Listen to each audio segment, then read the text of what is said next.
ಪ್ರಭು ಯೇಸುವಿನಲ್ಲಿ ಅನುಗ್ರಹಿತರಾದ ಪ್ರಿಯರೇ, ಒಂದೊಂದು ದಿನ ದೇವರ ವಾಕ್ಯವನ್ನು ಆಲಿಸಲು, ಪ್ರಾರ್ಥಿಸಲು, ನಮಗೆಲ್ಲ ಒಟ್ಟಿಗೆ ಸೇರಲು ಸಾಧ್ಯವಾಗುತ್ತಿರುವುದು ಇದೊಂದು ದೇವರ ಅನುಗ್ರಹವಾಗಿದೆ.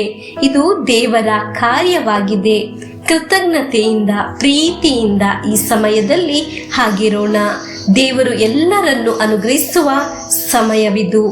ಧಾರಾಳ ವ್ಯಕ್ತಿಗಳು ದೇವರ ವಾಕ್ಯ ಆಲಿಸಿ ಅನುಗ್ರಹಿಸಲ್ಪಡುತ್ತಿದ್ದಾರೆ. ದೇವರು ಅವರನ್ನು ಸಂರಕ್ಷಿಸುತ್ತಿದ್ದಾರೆ. ಹಾಗೆಯೇ ದೇವರ ಕರುಣೆ, ಪ್ರೀತಿ ಅನುಭವಿಸಲು ಸಾಧ್ಯವಾಗುವ ರೀತಿಯಲ್ಲಿ ಈ ಡೈಲಿ ಬ್ಲೆಸ್ಸಿಂಗ್ ಶುಶ್ರೂಷೆ ಕಾರಣವಾಗುತ್ತಿದೆ. ಎಲ್ಲ ಮಹಿಮೆಯು ದೇವರಿಗೆ ಸಲ್ಲಿಸೋಣ. ನಮಗೆ ದೇವರ ವಾಕ್ಯವನ್ನು ಆಲಿಸೋಣ. ಈ ವಾಕ್ಯವನ್ನು ವೇಗವಾಗಿ ಕೇಳಿ ಹೋಗದೆ ಅದು ಅರ್ಥವಾಗುವಂತೆ ದೇವರು ನಿಮ್ಮನ್ನು ಅನುಗ್ರಹಿಸಲಿ.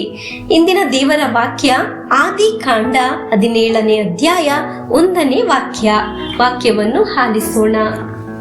ಅಬ್ರಾಹಮನಿಗೆ 99 ವರ್ಷಗಳಾಗಿದ್ದಾಗ ಸರ್ವೇಶ್ವರ ದರ್ಶನವಿತ್ತು ಇಂತೆಂದರು: ನಾನು ಸರ್ವಶಕ್ತ ಸರ್ವೇಶ್ವರ, ನೀನು ನನ್ನ ಸಮ್ಮುಖದಲ್ಲಿದ್ದು ನಿರ್ದೋಷಿಯಾಗಿ ನಡೆದುಕೊಳ್ಳಬೇಕು. ಪ್ರಿಯರೇ, ಈ ವಾಕ್ಯ ಅಬ್ರಾಹಮನನ್ನು ಉನ್ನತಕ್ಕೆ ಅನುಗ್ರಹಿಸಿದ್ದು ಆಗಿದೆ. ನಾವು ಹಾಗೆಯೇ ದೇವರ ವಾಕ್ಯದ ಸಮ್ಮುಖದಲ್ಲಿ ನಿಂತಿರುವುದು, ದೇವರಿಗಾಗಿ ಸಮಯವನ್ನು ಮೀಸಲಿಟ್ಟಿರುವುದು ಒಂದು ಅನುಗ್ರಹವಾಗಿದೆ. ದೇವರು ನಮ್ಮೊಡನೆ ಒಂದು ಒಡಂಬಡಿಯನ್ನು ಮಾಡಿಕೊಳ್ಳುತ್ತಾರೆ. ಪ್ರಿಯರೇ, ನೀವು ಶ್ರದ್ಧೆ ಇಲ್ಲದೆ ಆಗಿದೆಯೇ ದೇವರ ವಾಕ್ಯದ ಮುಂದೆ ಕುಳಿತಿರುವುದು? ಪ್ರಿಯರೇ, ದೇವರು ನಿಮ್ಮ ಹತ್ತಿರ ಒಂದು ಒಡಂಬಡಿಯನ್ನು ಸ್ಥಾಪಿಸುತ್ತಾರೆ. ವಾಕ್ಯದಲ್ಲಿ ದೇವರು ನಿಮ್ಮ ಹತ್ತಿರ, ನಿನ್ನ ಕುಟುಂಬದ ಹತ್ತಿರ ಒಂದು ಒಡಂಬಡಿಯನ್ನು ಸ್ಥಾಪಿಸುತ್ತಾರೆ. ದೇವರ ಸಮ್ಮುಖದಲ್ಲಿ ಇದ್ದ ಅಬ್ರಾಹಮನನ್ನು ಒಂದೊಂದಾಗಿ ಅನುಗ್ರಹಿಸುವುದು 17ನೇ ಅಧ್ಯಾಯದಲ್ಲಿ ನಾವು ಕಾಣಬಹುದು. ಪ್ರಿಯರೇ, ವಾಕ್ಯದ ಮುಂದೆ ಸಮಯವನ್ನು ಮೀಸಲಿಡಿ.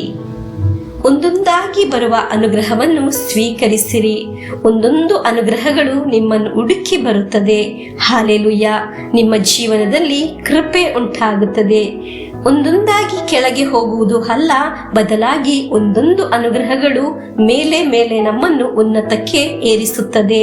ದೇವರ ವಾಕ್ಯದ ಮುಂದೆ ಕಳೆಯುವ ಸಮಯ ಒಂದು ಸಲವೂ ಸಹ ನಷ್ಟವಾಗುವುದಿಲ್ಲ. ಹಾಲೆಲೂಯ!